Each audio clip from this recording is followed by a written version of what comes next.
உங்களுக்கு வரக்கூடிய வருமானத்தை இப்படி செலவு பண்ணும்போது அவங்களோட மனநிலை எப்படி? அதே மாதிரி தான் எனக்கு ஒய்ஃபுகள்லாம் டாக்ஸ்னா உண்மையில பிடிக்கவே செய்யாது. அவங்க உங்கள் ஒய்ஃப் வந்து இதுக்கு ஃபுல் சப்போர்ட் பண்ணுறாங்க. எல்லா செலவும் அவங்களுக்கு நான் தெரியப்படுத்தினது கிடையாது. சில சூழ்நிலைக்கு தக்கன சிலது உண்மையாக இருந்தாலும் கொஞ்சம் மறைச்சு தான் ஆகுது. ஒரு ஐஃபோன் எல்லாம் நீங்கள் ஸ்பான்சர் கொடுக்குற அளவுக்கு பண்ணுறீங்க, அது என்ன காரணம்? அந்த வீடியோ பார்க்கும்போது நிறைய பேர் தான் நினைப்பாங்க இது வந்து சும்மா ஒரு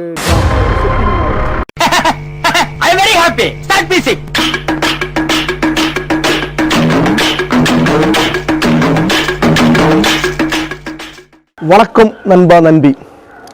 நம்ம நண்பா நண்பி நேர்காணலில் ஒவ்வொரு முறையும் ஒவ்வொரு பிரபலங்களை சந்திச்சுட்டு இருக்கோம். ஸோ அந்த வகையில் ஒரு ஏஜென்சியினுடைய நிறுவனர் ஒரு செல்ல பிராணிகளை அரவணைத்து அதுக்கு தனியாக ஒரு டாக் ஹாஸ்டல், ஸோ இதெல்லாம் சொந்த செலவில் செய்து கொண்டிருக்கக்கூடிய அன்ஷிகா ஏஜென்சியினுடைய நிறுவனர் சாஜின் எட்வர்ட் அவர் நேர்காணல் பண்ண போகிறோம். வணக்கம் பிரதர். வணக்கம் பிரதர். உங்கள் சொந்த ஊர் பிரதர்? எனக்கு இங்கே தான் ஒற்றப்பனவில் ரீத்தாபுரம் தான். ரீத்தாபுரம். ஸோ இந்த அக்ஷயா ஏஜென்சியை எப்படி உருவாக்குறீங்க? இது என்னென்னு பார்த்தா ஒரு சின்ன ஒரு பெட்டி கடை மாதிரி ஓப்பன் பண்ணேன். அதில் என்னென்னா ரீசார்ஜ் அந்த மாதிரி ஸ்டார்ட் பண்ணிட்டு இருந்தேன். அடுத்த மேற்படியாக கொஞ்சம் கொஞ்சமாக ட்ரை பண்ணி தான் இன்றைக்கி அதை ஒரு பெரிய இதாட்டு கொண்டு வந்து வச்சுருக்கேன். எத்தனை வருஷத்துக்கு முன்னாடி இதை ஓப்பன் பண்ணீங்க? ஒரு 14 வருஷத்துக்கு முன்னாடியே ஸ்டார்ட் பண்ணேன். அன்னைக்கு வந்து அக்ஷயா மொபைல்ஸா இல்லை அக்ஷயா ஏஜென்சி தானே? அன்னைக்கு அன்சிகா மொபைல்னு தான் வச்சுருந்தேன். நேம் அன்சிகா. நம் ராஜதந்திரங்கள் அனைத்தும் வீணாகிவிட்டதே, இன்னும் பயிற்சி வேண்டுமோ?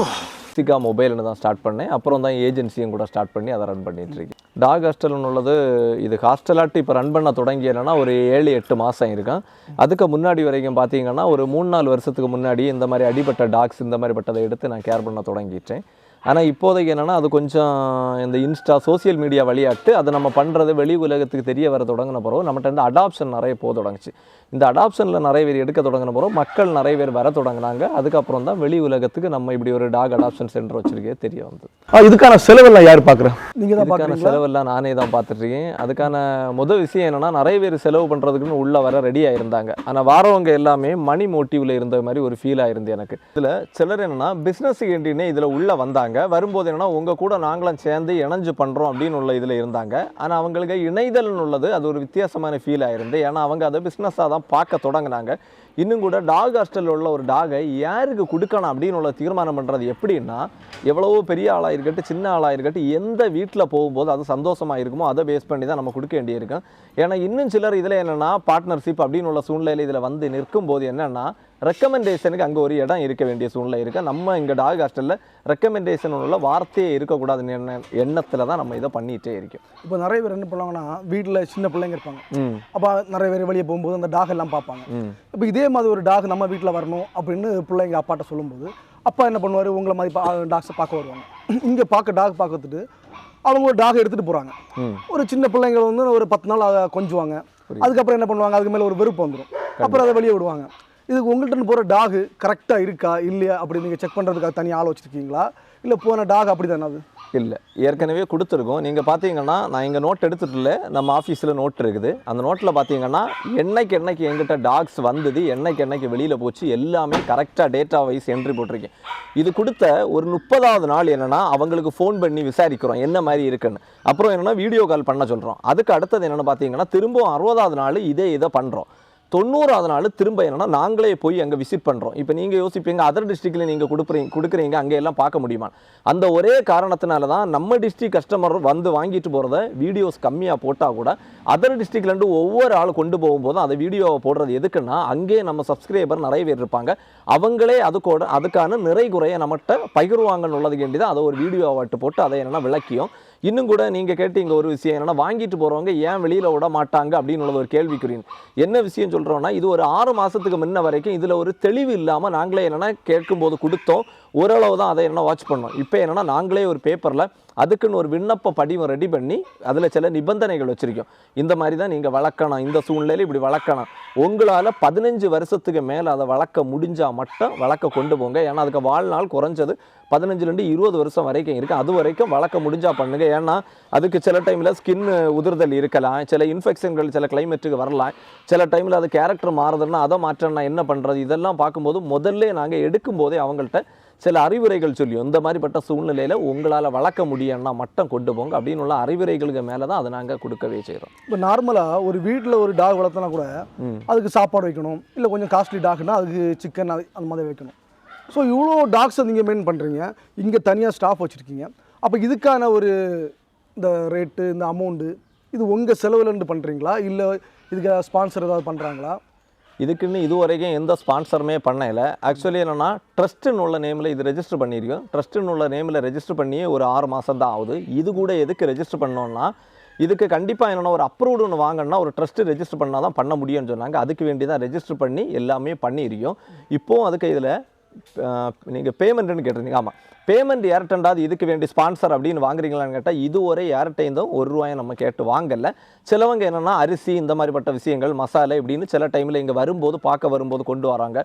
இன்னும் கூட சிலவங்க பிஸ்கெட் அந்த மாதிரிப்பட்ட உணவுகள் அதுக்கு கொடுக்குறாங்களே தவிர இதுக்கான மொத்த செலவும் என்னென்னா என்னோட ஓன் மணிலேருந்து தான் நான் இதுக்கு செலவு பண்ணிகிட்ருக்கேன். இது இல்லை, இப்போ நம்ம ஊரை பொறுத்த வரைக்கும் ஒரு ஹஸ்பண்டுக்கிட்ட ஒரு ஒய்ஃப் எதிர்பார்க்குறது என்னென்னா, அவர் சம்பாதிக்கிறது எல்லாமே எனக்கு கொண்டு தரணும், நம்ம பிள்ளைங்களுக்கு சேர்த்து வைக்கணும், இல்லை ஒரு சொத்து காரியங்கள், இல்லை ஒரு கார் வாங்கணும் அப்படின்னு.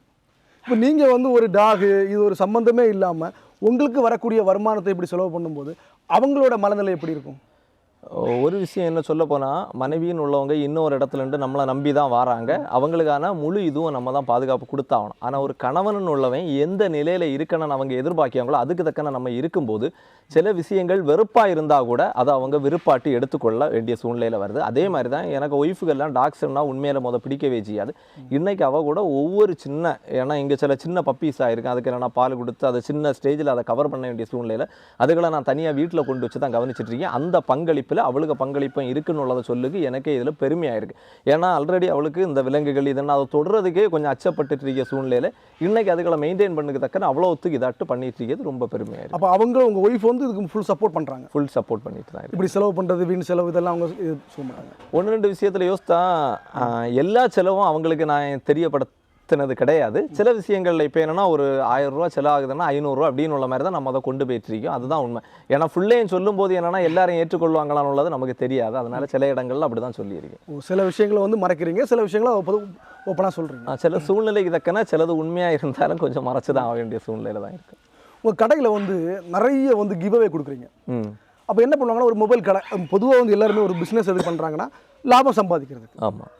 அப்போ அந்த லாபத்தில் நீங்கள் என்ன பண்ணுறீங்கன்னா நிறைய கிவ்அவே கொடுக்குறீங்க. இப்போ ஃபார் எக்ஸாம்பிள் என்னென்னா ஒரு ஹெட்ஃபோன் கொடுக்கலாம், இல்லை ஒரு சின்ன ஒரு மொபைலோட அந்த பேக் கவரு, இல்லை ஒரு பவுச் கொடுக்கலாம்.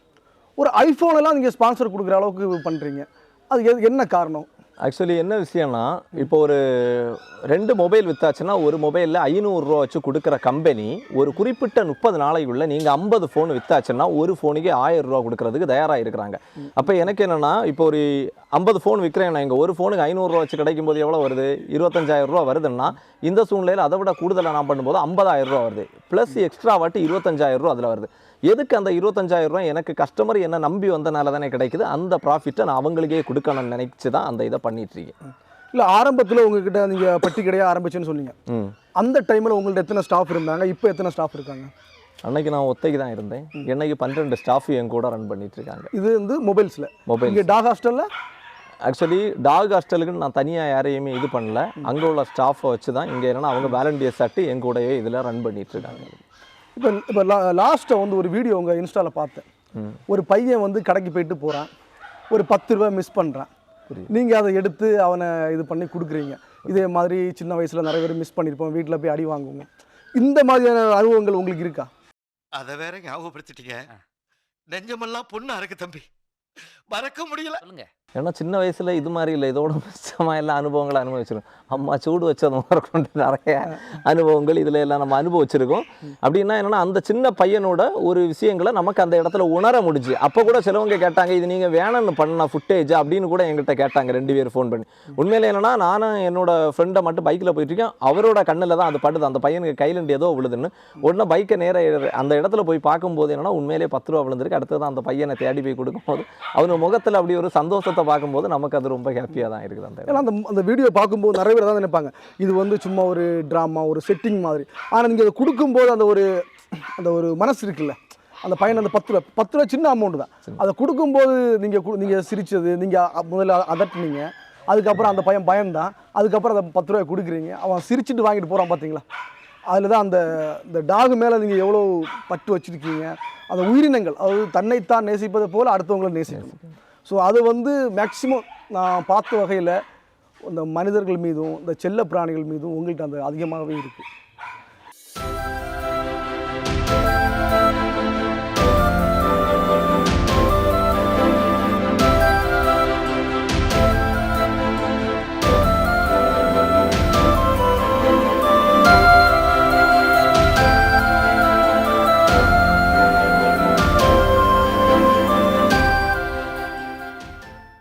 இப்போ இந்த டாக் ஹாஸ்டல் வந்து எனக்கு தெரிஞ்ச வரைக்கும் இந்த கன்னியாகுமரி டிஸ்ட்ரிக்டில் யாருமே பண்ணலை. ஸோ இதை பண்ணுறதுக்கு வந்து ஒரு பெரிய ஒரு நல்ல மனசு வேணும். அதை தாண்டி பொருளாதாரம் சப்போர்ட் இருக்கணும். இதெல்லாம் தாண்டி இந்த ஊரில் உள்ளவங்க சப்போர்ட் இருக்கணும். ஏன்னா பக்கத்தில் உள்ளவங்க, உங்களுக்கு தெரிஞ்சவங்க, இவங்க எல்லாருமே உங்களுக்கு சப்போர்ட்டாக இருந்தால் உங்களுக்கு ரொம்ப இதாக இருக்கும். உங்களுக்கு எல்லாருமே சப்போர்ட்டாக இருக்காங்களா இல்லை எதிராக இருக்காங்களா? எங்கள் ஊருன்னு பார்த்தா இப்போ நம்ம இருக்கிற இந்த இடம் உள்ளது எங்கள் அப்பாவோட பாரம்பரிய சொத்துலேயே தான் நான் இருக்கேன். இதை தாண்டி இதில் பார்த்தீங்கன்னா இந்த டாக் ஹாஸ்டல் கொஞ்சம் சவுண்டோ இடைஞ்சல் அப்படின்னு உள்ள மாதிரி எதிர்பார்க்கத்தக்கனா இதில் மொத்தம் 5 வீடுகள் தான் இருக்குது. இந்த 5 வீடுகள்லையும் பார்த்தீங்கன்னா அவங்க என்னென்னா சின்ன சவுண்டு வருது அப்படின்னு உள்ள மாதிரி கொஞ்சம் கம்ப்ளைண்ட் எல்லாம் பண்ணி கொஞ்சம் பிரச்சனைகள் பண்ணாங்க. கண்டினியூஸாக நிறைய பிரச்சனைகளாக இருந்து இங்கே என்னென்னா நம்ம பேரூராட்சியில் திரும்ப போய் கம்ப்ளைண்ட் பண்ணாங்க. அப்புறம் ஸ்டேஷனில் கம்ப்ளைண்ட் பண்ணாங்க.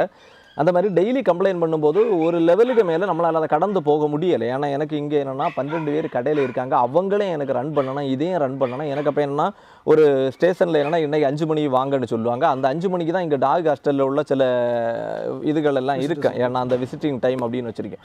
அப்போ அது ஒவ்வொரு தடவை நம்மளை அப்படி அலைய விடும்போதே நம்மளால் அதை அடுத்து என்ன சூழ்நிலையில் பண்ண முடியும் அப்படின்னு தெரியாத சூழ்நிலை. அப்போ அந்த சூழ்நிலைகளை கடந்து வரும்போது அவங்கள்ட்ட எல்லாத்தையுமே நம்ம பேசியிருந்தோம். அதுலேயும் இப்போ என்னென்னா ஒரு 3 பேர் ஓகே அதை புரிஞ்சுக்கிட்டாங்க. இன்னும் 2 பேர் மட்டும் கொஞ்சம் ஓரளவு இதாக இருக்காங்க. ஒருவேளை இப்போ என்னென்னா அவங்களே தப்பாக சொல்லுகல, அவங்களுக்கு வயசுக்கும் அவங்களுக்கு வாழ்ந்த விதத்துக்கும் இந்த சூழ்நிலை அவங்களுக்கு தவறுதலாக தெரியுதே தவிர, இப்போ நம்ம வயசில் அவங்களுக்கு ஒரு பையனோ பொண்ணோ இருந்திருந்தால் அவங்கள்ட்ட நம்ம இதை தெளிவுபடுத்தணும்னா ஈஸியாக தெளிவுபடுத்தலாம். ஆனால் இவங்கள்ட்ட தெளிவுபடுத்தும் போது அவங்களால அதை புரிய தெரியலை. அதனால் நம்ம அதில் யாருமே அவங்கள தப்பாட்ட நினைக்கல. இன்றைக்கி நான் நினைக்கிது அவங்களும் கூட நம்மகிட்ட சப்போர்ட்டிங்காக வந்துட்டா ரொம்ப சந்தோஷமாக இருக்குது. ஏன்னா நமக்கு என்றைக்குமே என்னென்னா யாருமே நம்மளை எதிரியாக பார்க்கக்கூடாது அப்படின்னு உள்ள ஒரு எண்ணத்தில் தான் நம்ம இதை பண்ணிகிட்ருக்கேன். இப்போ நம்ம இன்றைக்கி நான் எடுத்துகிட்ருக்கேன். இதுக்கு 2 நாளைக்கு முன்னாடி கூட நான் அவங்கள்ட்ட போய் பேச தான் செய்கிறேன் இந்த விஷயத்துக்கு வேண்டியனே. அப்படி ஒவ்வொரு நாளையும் கடந்து போயிட்டே இருக்கு. இல்லை நீங்கள் இவ்வளோ அவங்கள தெளிவுபடுத்தின பிறகு கூட ஏன் அவங்க ஒத்துக்க மாட்டேங்கிறாங்க? ஏதாவது ஒரு காரணம் இருக்குல்ல, இந்த காரணத்தால் தான் நாங்கள் இதை அவாய்ட் பண்ணுறோம். அதாவது மனுஷன் மட்டும் உலகத்தில் ஒரு வித்தியாசமான விதம். அது எப்படின்னு பார்த்தீங்கன்னா ஒரு ரைஸ் மில் உங்கள் லேண்டுக்கு பக்கத்தில் வருதுன்னா உங்கள் இடம் தாண்டி இருக்குது, அதில் ஃபுல்லாக சத்தம் வந்துட்டே தான் இருக்கும், உங்களால் அதை தாங்க முடியாது. இது நீங்களே அந்த ரைஸ் மில்லை வைக்கிறீங்கன்னு சொல்லும் போதுனா உங்களால் அதை என்னென்னா அட்ஜஸ்ட் பண்ண முடியுது. ஏன்னா உங்களுக்கு அங்கே இன்கம் வருது. இப்படி மனுஷன் என்னென்னா அது வலியாக இருந்தால் கூட தனக்கு ப்ராஃபிட் இருக்குன்னா அதை ஏற்றுக்கொள்ளும் தன்மையில் இருக்காங்க. அதே சூழ்நிலையில் தான் இங்கே என்னென்னா இவங்க என்ன கணக்குன்னா ஃபஸ்ட்டில் சவுண்டு நான் கூட சொல்கிறேன் உண்மையில் சத்தம் இருக்க தான் செய்யுது, நான் அது இல்லைன்னு சொல்லலை. ஏன்னா என்னென்னா அந்த டைமில் என்னென்னா பெரிய டாக்ஸ் எல்லாம் நிறைய வந்துட்டே இருந்து அப்படின்னு. அதுக்கப்புறம் என்னென்னா அவங்கள்ட்ட பேச்சுவார்த்தைக்கு நம்ம பேசியிருந்தோம், அக்கா இப்படி இருக்குது என்ன பண்ணலாம். அப்போ அவங்க சொன்னாங்க தம்பி இப்படி சத்தம் வருது. அப்போ அதுக்கு வேண்டி தான் பார்த்தா நம்ம கேஜ் நீங்கள் பார்த்தா தெரியும், நார்மலாக காம்பவுண்ட் ஒரு 5 அடி உயரத்தில் இருக்கிறத திரும்பவும் 2 அடி உயரத்துக்கு ஃபுல்லாக சுற்றி ரெடி பண்ணி கேஜ் ரெடி பண்ணோம். ரெடி பண்ண அப்புறமும் சவுண்டு அதிகம் வரக்கூடாதுன்னு வேண்டி பெரிய டாக்ஸ் அடாப்ட் பண்ணுறதை கம்மி பண்ணிவிட்டு சின்ன டாக்ஸை மட்டும் அதுவும் என்னென்னா ஸ்ட்ரீட்டில் இருக்கிறது இந்த மாதிரி பட்டதுகளை இது பண்ணி ரெஸ்கியூ பண்ணி இன்னும் ஒரு இடத்துக்கு நம்ம கொடுத்துட்ருக்கோம். இதை தான் பண்ணிட்டு இருந்தோம். இது அவங்களுக்கு புரிதல்னு உள்ளதை விட சில இடங்களில் என்னென்னா மனித இனம் என்னென்னா விலங்குகளோட சில இடங்களில் மோசமாக இருக்காங்கன்னு உள்ளது இந்த இடங்களில் உணர முடியுதுன்னு தான் வருத்தமான பதிவாயிருக்கு. இல்லை அவங்க இப்போ நார்மலாக ஒரு மனிதர்கள் அப்படின்னா நம்ம சொல்லும்போது ஒத்துப்பாங்க, இல்லை நம்ம ஊரில் பெரிய மனுஷங்களை வச்சு பேசும்போது ஒத்துப்பாங்க. இதை தாண்டி அவங்க ஏதாவது ஒரு பெரிய நிறுவனத்தில் இருக்காங்களா, இல்லை அவங்க சமுதாயத்தில் ஒரு பெரிய ஆட்களா, உங்களுக்கு இடைஞ்சலாக இருக்கவங்க? சமுதாயத்தில் பெரிய ஆட்கள்னு உள்ள போது இன்றைக்கி என்னென்னா சமுதாயத்தில் பெரிய ஆள்னு சொல்லியது அரசியல்வாதி ஒன்று, இன்னொன்று என்னென்னா இது என்ன அது சொல்லணும் கவர்மெண்ட் அந்த பவர் வச்சு ரன் பண்ணுறவங்க. இந்த மாதிரி ஏதோ ஒரு இதை வச்சு தான் அவங்க பண்ணிகிட்ருக்காங்க. நமக்கு தெரியுது அந்த பவர் அவங்கள்ட்ட நிறைய இருக்கனால அதை என்னென்னா மிஸ்யூஸ் பண்ணுறாங்கன்னு உள்ளதான் உண்மையான தன்மையும் கூட இருக்குது. ஏன்னா என்ன 2-3 இடத்துல அலைய விடும்போது என்னால் அதை கண்டிப்பாக உணர முடிஞ்சது. என்னாலும் கூட எனக்கு அதில் ஒரே ஒரு வருத்தம் என்னென்னா அந்த மிஸ்யூஸ் பண்ண இடத்துல கூட 10 பேர் இருக்கும்போது இந்த 10 பேரில் ஒரு ஆளுக்கு கூட மனசாட்சி இல்லாமலா இருந்துன்னு யோசிக்கும் போது மிகவும் வருத்தமாயிருது. அப்போ ஒரு அரசு அதிகாரிகள் ப்ளஸ் அரசியல்வாதிகள் இவங்களோட சப்போர்ட் இருக்கனால தான் உங்களை அவங்க இவ்வளோ டார்ச்சர் பண்ணுறாங்க. ஆமாம், அதே இதுதான் பண்ணிட்டு இருக்காங்க. நான் இது எல்லாரையும் சொல்ல வரல. ஏன்னா ஒரு இப்போ கன்னியாகுமரி டிஸ்ட்ரிக்ட்னு பார்த்தா இதில் என்னென்னா அரசியல் செய்யறதுக்கு நிறைய பேர் இருக்காங்க. இது வேற எனக்கு கவர்மெண்ட் எம்ப்ளாயிஸாக நிறைய பேர் இருக்காங்க. இதில் ஏதோ ஒரு சைடில் இருக்க 2-3 துரும்பு மாதிரி தான் அவங்களோட செயல்பாடுகள் இருக்குது. அதுக்கு வேண்டி நம்ம எல்லாரையும் தவறாட்டம் யோசித்துடக்கூடாது. ஏன்னா நீங்கள் அந்த வீடியோ போடும்போது ரொம்ப மன சங்கடத்தில் எல்லாம் ரொம்ப ஃபீலிங் பண்ணி போடுறீங்க. இதுக்கு மேலே என்னால் அலைய முடியலை, ஒவ்வொரு முறையுமே போலீஸ் ஸ்டேஷன் போக வேண்டியது இருக்குது அப்படி சொல்கிறீங்க. ஆனால் இந்த வீடியோஸை சம்மந்தப்பட்டவங்களும் பார்த்துருப்பாங்க கண்டிப்பாக. ஸோ உங்கள் ஃபீலிங்ஸ் ஏன்னா நீங்கள் அவ்வளோ சிரிச்சுட்டு ஜாலியாக ஒரு 12 பேர் ஸ்டாஃபோடு வச்சு ஜாலியாக ஒரு நிறுவனம் நடத்திட்டு இருக்கும்போது இந்த மாதிரி கஷ்டம் எதுக்கு நம்ம அவங்களுக்கு கொடுக்கணும் அப்படின்னு அவங்க கூட அதை ஃபீல் பண்ணுவாங்க. ஆனால் ஏன் ஃபீல் பண்ணாமல் இருக்காங்க அப்படின்றது வந்து அந்த அரசியல் ப்ளஸ் வந்து இது சப்போர்ட்டாக இருக்கிறதுனால தான் பண்ணுறாங்க. சில விஷயத்தில் பார்த்தீங்கன்னா ஒரு கெத்து அப்படின்னு உள்ளது தான் ஊரில் ஒவ்வொரு ஆளுக்கும் ஒரு பெரிய விஷயமாயிருக்கு. அப்போ என்னென்னா இங்கே என்னென்னா நீ பெருசா நான் பெருசான்லாம் யாருமே பார்க்க விரும்பலை. ஒரே ஒரு விஷயம் நான் என்ன சொல்லுவேன்னா, இப்போ இந்த டாக் ஹாஸ்டல் க்ளோஸ் பண்ணுங்கன்ட்டு இவ்வளோ முயற்சி பண்ணிட்டு இருக்காங்க. ஆனால் இதில் இது ஒருவேளை க்ளோஸ் ஆக வாய்ப்பே இல்லை. க்ளோஸ் ஆச்சுன்னா கூட எனக்கு எந்த லாஸ் அப்படின்னு உள்ளதை அவங்க யோசிக்காங்களே இல்லை. எனக்கு எந்த லாஸும் கிடையாது, எனக்கு லாபம்னு உள்ளதான் உண்மை. ஆனால் என்னென்னா மனசளவில் நான் பாதிக்க மேலே பாதிக்கப்பட்டுருவேன் உள்ளது ஒரு சைடில் இருக்குது. ஏன்னா என்னோட ப்ராஃபிட்டை தான் நான் இங்கே செலவு பண்ணுறதே தவிர இங்கேண்டு எனக்கு என்ன இன்கம்னா எனக்கு மனசுக்கு ஒரு என்னென்னா ரிலாக்ஸேஷன் கிடைக்கதான் இன்கம். இல்லை அந்த சம்மந்தப்பட்ட நபரை நீங்கள் உள்ளே கூப்பிட்டு வந்து இப்படி தான் இருக்குது இப்படி நீங்கள் காமிக்கும்போது அவங்க ஒரு வேளை அது பின்வாங்கிறது வாய்ப்பு இருக்குல்ல? வாய்ப்பு இருக்குன்னு உள்ளது இருக்கலாம். எக்ஸாம்பிள் இதில் நடந்த ஒரு விஷயத்த சொல்கிறேன். ஒரு நாள் என்னென்னா சமையலுக்கு வேண்டி அவங்க வராங்க. வரும்போது கேட்டை திறக்க விடாமல் இதில் என்னென்னா அந்த 4 பெண்கள் என்னென்னா இது பண்ணுறாங்க. என்ன விஷயம்னு கேட்டால் அதில் என்னென்னா ஒரு டாக் வெளியில் நின்றுருக்கு. அப்போ இங்கே இருந்து தான் அது வெளியில் வந்து அப்படின்னு. அப்போ இங்கே இருந்து எதுவுமே வெளியில் மதில் ஏறி நீங்களே பார்த்தா தெரியும் போகிறதுக்குள்ள சூழ்நிலை கிடையாது. அவங்க இது பண்ணுறாங்க. அப்போ என்னென்னா என்ன நேரம் வர சொல்கிறாங்க. ஆக்சுவலி நான் அன்னைக்கு என்னென்னா நல்ல ஃபீவர் ஆகிருக்கேன், நல்ல மழை பெஞ்சிட்ருக்கு, அவன் வந்தால் தான் திறக்க முடியும்னு சொல்லியாங்க. அப்போ திரும்ப நான் என்னென்னா வீட்டில் இந்த நேரம் இங்கே வரேன், மழையை நனைஞ்சிட்டு வரேன், வந்துட்டு இது பேசும்போது இப்படின்னு அக்கா இல்லை அக்கா என்கிட்ட உள்ள டாக்ஸ் இல்லை அப்படின்னு சொல்லிட்டு கூட அதை இது பண்ணுறேன். அப்போ அந்த சூழ்நிலையில் என்ன கிரியேஷன் உருவாச்சுன்னா திரும்ப ஒரு 4 வீட்டுக்காரங்கள்ட்ட இந்த மாதிரி வெளியில் இவங்க நாயை விடும்போது அடுத்தவங்களை கடிச்சா என்ன பண்ணியான்னு அவங்களும் ஒரு 2 பேர் கூடுறாங்க. ஏன்னா அவங்களோட தன்மை என்ன தோணுன்னா ஆமாம் ஒருவேளை உள்ளே இந்த வெளியில் வந்தால் நமக்கு பாதிப்பு தானே அப்படின்னு உள்ள சூழ்நிலையில் அதை யோசிக்கத்தக்கன ஒரு கிரியேஷன் உருவாகுது.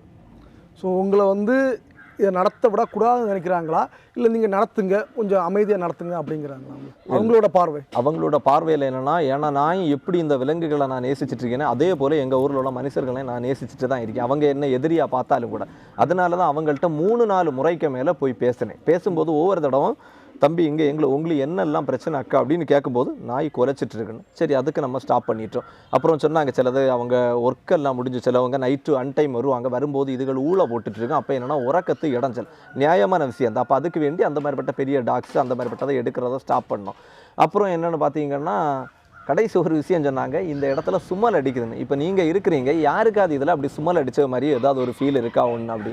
அப்போ அந்த வார்த்தையை சொன்னாங்க. ஒன்று நான் சொன்னேன் அப்படி உண்மையில இருக்குன்னா நீங்கள் சொல்லுங்கள் அப்படின்னு. அப்படின்னா தேவையில்லாத பதிவுகள் அப்படின்னு உள்ள மாதிரி அதை பண்ணிட்டு இருக்காங்க. லாஸ்ட்டாக பார்த்தீங்கன்னா சிஎம் செல்லுக்கு கூட ஒரு கம்ப்ளைண்ட் அனுப்பியிருந்தாங்க. அதில் எழுதியிருந்ததில் பார்த்தீங்கன்னா ஒன்று நான் இங்கே என்னென்னா நாய்களை ப்ரீட் பண்ணி வித்துட்ருக்கேன், 2வது என்னென்னா நோய்வாய்ப்பட்ட நாயை நான் தூக்கி தெருவில் இறஞ்சிட்ருக்கேன், 3வது அப்படின்னு வச்ச எல்லாமே ஒரு உண்மைக்கு புறம்பாக இருந்து. அப்போ என்னென்னா அந்த அம்மாட்ட நான் பேசினேன், கம்ப்ளைண்ட் கொடுக்குறது உங்கள் ரைட்ஸ், அதை யாராலையும் ஸ்டாப் பண்ண முடியாது, ஆனால் உண்மையான தன்மையோட நீங்கள் கொடுத்தா கரெக்டாக இருக்கு அப்படின்னு உள்ள சூழ்நிலையில் சொல்லி. இப்போ உங்கள் மேலே எந்த அளவுக்கு ஒரு என்ன சொல்கிறது ஒரு வெறுப்பில் இருக்காங்க? என் மேலே வெறுப்புன்னு உள்ளதை விட அவங்கள்ட்ட கடைசியாக பேசும்போது ஒரே ஒரு விஷயம் என்ன சொன்னாங்க, உன்னை ஊரில் யார்கிட்ட கேட்டாலும் நீ நல்ல வேணும் தான் சொல்லியா ஒன்றை நல்ல வேணும்னு சொல்லியாங்க. ஆனால் இந்த ஒரு விஷயம் மட்டும் நீ எதுக்கு கெட்டது பண்ணியான்னு. நான் பண்ணதுலேயே நல்ல விஷயம்னா இதுதான் நல்ல விஷயம் நான் யோசிக்கேன். ஆனால் அவங்களுக்கு இது ஒன்று தான் கெட்டது. ஏன்னா ஒரு வாயில்லா ஜீவனுக்கு ஒரு ஆதரவு அதுக்கு சாப்பாடு கொடுக்குறது பெரிய விஷயம், அது எல்லாராலும் முடியாது. அது உங்களை மாதிரி ஆட்கள் பண்ணும்போது அதை முடிஞ்ச வரைக்கும் நமக்கு சப்போர்ட்டாக இருக்கணும், இல்லைன்னா விலகி நிற்கணும். நமக்கு எந்த வகையிலும் தொந்தரவு கொடுக்கக்கூடாது. இப்போ சப்போஸ் இப்போ உங்களுக்கு தொந்தரவு பண்ணுறாங்கல்ல, அவங்க வீட்டில் உங்கள் ஏஜில் உள்ள பசங்க இருப்பாங்களா? இல்லை, அதுதான் பிரச்சனை.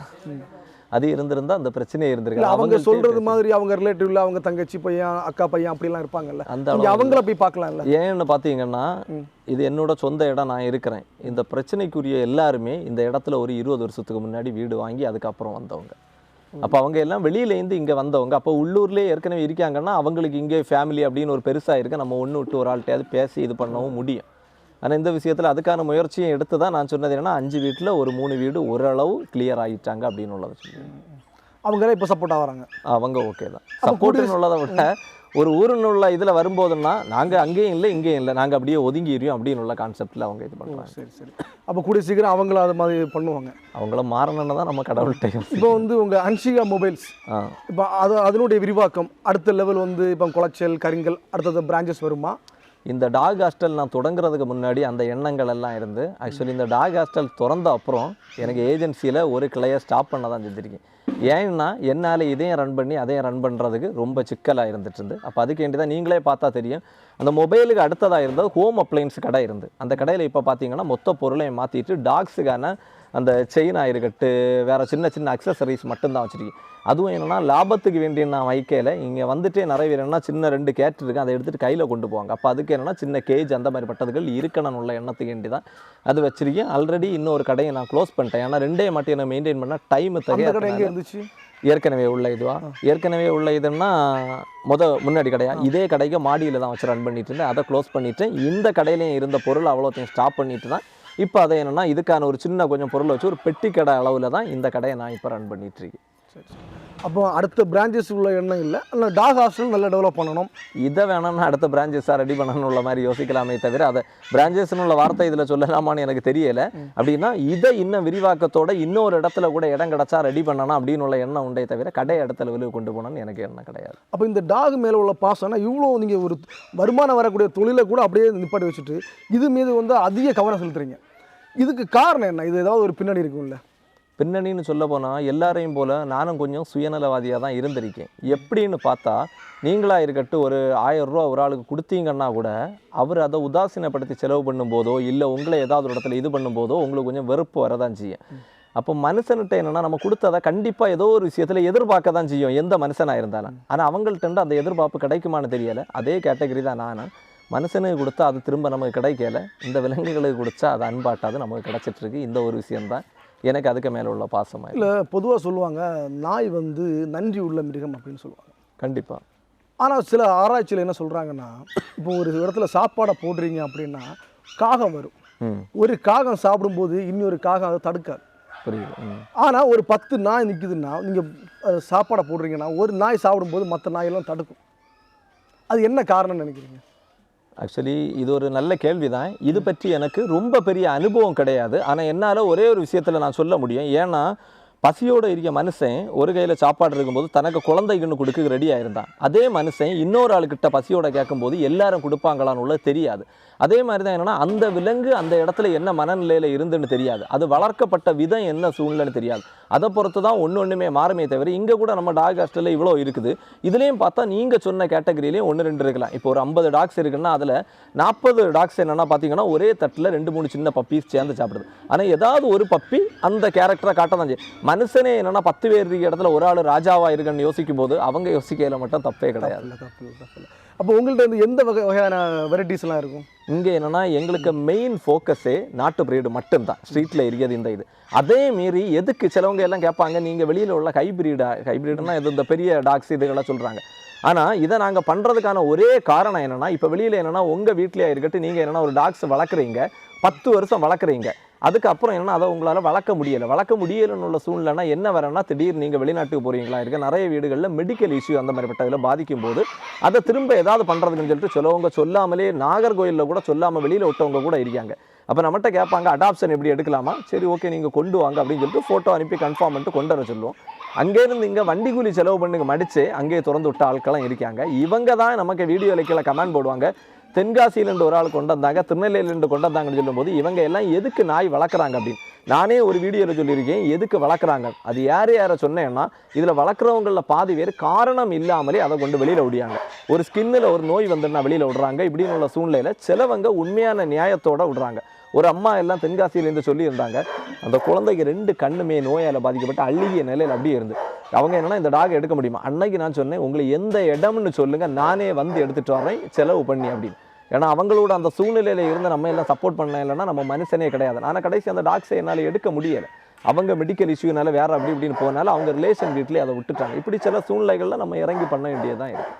அந்த டாகை வந்து கவனிக்கிறதுக்கு தனியாக மருத்துவர்கள் அந்த மாதிரி வச்சுருக்கீங்களா இல்லை உங்கள் ஸ்டாஃப் நீங்களே பராமரிக்கிறீங்களா? எங்கள் ஸ்டாஃப் நாங்கள் பராமரிச்சுட்டு தான் இருக்கேன். என்ன தான் நம்ம பராமரித்தாலும் மருத்துவர்கள் உதவி இல்லாமல் பண்ணவே முடியாது. எங்களுக்கு இதுக்கு மருத்துவ சப்போர்ட் ஒன்று பார்த்தீங்கன்னா நம்ம மண்டை மார்க்கெட்டில் இருக்க அனிஷ் டாக்டர் சப்போர்ட் பண்ணிட்டு இருக்காங்க. இன்னும் கூட என்னென்னா மண்டை மார்க்கெட் திக்கணங்கூட 2 ஹாஸ்பிட்டல் அவங்க பார்த்துட்டு இருக்காங்க. அங்கே தான் இன்னும் ஒரு டாக்டரும் இருக்காங்க, கருங்கல்லுண்டு நிம்மின்னு நினைக்கிறேன் அவங்க நேம், அவங்களும் சப்போர்ட் பண்ணிட்டு இருக்காங்க. இவங்க 2 பேருக்கு சப்போர்ட்டும் எங்களுக்கு ரொம்பவே நல்ல இதாக. அவங்க வந்து இங்கே வந்து விசிட் பண்ணுவாங்களா இல்லை நீங்கள் எடுத்துகிட்டு போவீங்களாங்க? ஆக்சுவலி நம்ம கொண்டு தான் போக வேண்டிய சூழ்நிலைகளில் இருக்கும். ஏன்னா அவங்களுக்கு இந்த 2 ஹாஸ்பிட்டல்லையுமே நீங்கள் அங்கே போய் பார்த்தா தெரியும், அவ்வளோ கூட்டமாக இருப்பாங்க. அதே அவங்களுக்கு மெயின்டைன் பண்ண முடியாத சூழ்நிலைகளில் இருக்குது. ஆனால் கூட இந்த நியூ இயர் அன்னைக்கு என்னென்னா ஒரு நாய் மிகுந்த வலியால் பாதிக்கப்பட்ட சூழ்நிலையில் அவங்கள்ட்ட ஃபோன் பண்ணும்போது அந்த சந்தோஷமான தருணங்களை அவங்க தள்ளி வச்சுட்டு அன்னைக்கு நைட்டு 8 மணிக்கு வந்துட்டு 9 மணி வரைக்கும் ஒரு டாக்ஸுக்கு வேண்டி அவ்வளோ சப்போர்ட் பண்ணி ஹெல்ப் பண்ணி தந்தாங்க. அது ரொம்ப பெரிய விஷயமாயிருக்கு. இல்லை நீங்கள் வந்து இப்போ உங்கள் செலவில் இதெல்லாம் பண்ணுறீங்க, அப்போ இங்கே வரக்கூடிய எக்யூப்மெண்ட்ஸு இல்லை ஒரு பொருள் வாங்குறது இல்லை வந்து மெயின்டெனன்ஸ் பண்ணுறது இதனுடைய செலவுகள் அதிகமாக இருக்கும்போது எக்ஸாம்பிள் என்ன சொல்கிறது, சாப்பாடு வைக்கணும். அது சில நாள் என்ன பண்ணுவாங்க, இப்போ நம்ம ஒரு அனாதை இல்லத்தை வச்சிங்கன்னா முக்கியமான நாள்களுக்கு பார்த்திங்கன்னா அந்த இது கொடுப்பாங்க, ஏதாவது பர்த்டே அந்த மாதிரி செலவு பண்ணுவாங்க. புரியுது. இங்கே அந்த மாதிரி ஏதாவது ஆட்கள் வரந்தால் நீங்கள் எதாவது அலோவ் பண்ணுவீங்களா? கண்டிப்பாக அலோடு பண்ணுவோம். ஏற்கனவே 3 பேர் அந்த மாதிரி பண்ணியிருக்காங்க. வெளிநாட்டில் இருக்க ஒரு நண்பர் என்னென்னா அவருக்கு வீட்டில் சும்மா முன்னாடி எல்லாம் பார்த்தா நம்ம இடங்களில் அயனம் இந்த மாதிரி பட்ட பழக்கம் எல்லாம் இருந்து வீட்டில், இப்போ அதெல்லாம் அப்படியே ஸ்டாப் ஆயிடுச்சு. இன்றைக்கி வீட்டில் ஒரு சாப்பாடு போடுறோன்னா 4 பேரை விழிச்சு சாப்பாடு கொடுக்கணும்னா முந்தினா பாவப்பட்டவங்கன்னு கூப்பிட்டு அவங்க வந்து சாப்பிட வருவாங்க. இன்றைக்கி உங்களுக்கே தெரியும் எல்லாருக்கும், அப்படி சாப்பிட கூப்பிட்டோன்னா அவங்களுக்கு 500 ரூபா கையில் கொடுத்தா தான் அவங்க வருவாங்க. அது உண்மையான விஷயம். ஏன்னா எனக்கு வீட்டிலே நான் அந்த விஷயங்களை உணர்ந்திருக்கேன். முன்னாடி சாப்பாடு கிடைச்சா போதணும் உள்ளது போய் இன்றைக்கி இப்படி ஆகிட்டு, அப்போ அந்த சூழ்நிலையிலே நிறைய பேர் இங்கே பண்ணணும்னு ஆர்வமாயிருக்காங்க. இன்னும் அதை நம்ம என்னென்னா அப்செட் பண்ணுவோமான்னு உள்ளது அவங்களுக்கு தெரியாத சூழ்நிலையில் சிலவங்க அதை என்னென்னா இது பண்ணாமல் இருக்காங்க. இது வரைக்கும் ஒரு 4 பேர் இங்கே என்னென்னா அந்த மாதிரி பண்ணியிருக்காங்க. சரி, அப்கமிங்ஸ் நிறைய பேர் உங்களுக்கு சப்போர்ட் பண்ணுறாங்க. இதே மாதிரி நிறைய பேர் நம்ம கன்னியாகுமரியை தாண்டி மற்ற மாவட்டங்கள்லையும் நிறைய பேர் உங்கள் வீடியோ பார்க்குறாங்க. அது மேக்ஸிமம் ஒரு 95% நல்ல கமெண்ட்ஸ் தான் கொடுக்குறாங்க. ஏன்னா அது உங்கள் மேலே உள்ள ஒரு நம்பிக்கை தன்மை காட்டுது. ஏன்னா ஆரம்பத்தில் ஆரம்பிப்பாங்க, ஒரு வருஷம் 2 வருஷத்தில் விட்டுட்டு போயிடுவாங்க. நீங்கள் இத்தனை வருஷம் அதை ரன் பண்ணி உங்கள் ஸ்டாஃபை வச்சு அதை மெயின்டைன் பண்ணி எல்லாருமே ஒரு ஸ்டாஃபாக இல்லாமல் எல்லாம் ஒரு ஃப்ரெண்ட்ஷிப்பாக பண்ணும்போது சப்போர்ட்டாக இருக்கும். அது இல்லாமல் நிறைய பேர் என்ன சொல்லுவாங்கன்னா, நீ உழைப்பதை ஊருக்கு செலவாக்குன்னு சொல்லுவாங்க. உனக்குன்னு ஒரு கூட்டத்தை உருவாக்கு, நீ உழைப்பதை ஊருக்கு விருந்தாக்குன்னு சொல்லுவாங்க. ஸோ அந்த வகையில் நீங்கள் இதெல்லாம் பண்ணி ஒரு சிறப்பாக ஒரு என்ன சொல்கிறது, ஒரு நல்ல ஒரு மனிதராக ஒரு 4 பேருக்கு உதாரணமாக நீங்கள் வாழ்ந்துட்டு இருக்கீங்க. ஸோ உங்கள் நல்ல நோக்கங்கள், நீங்கள் எதை எதிர்பார்த்து இதை ஆரம்பிச்சிங்களோ, உங்கள் நிறுவனத்தை எதை நினைச்சி ஆரம்பிச்சிங்களோ, இந்த நோக்கங்கள் எல்லாம் நிறைவேற நண்பா நண்பி டீம் சார்பாக வாழ்த்துக்கிறோம். நன்றி. உங்களுக்கு தனிப்பட்ட முறையில் ஏதாவது சொல்லணும்னா சொல்லுங்கள்.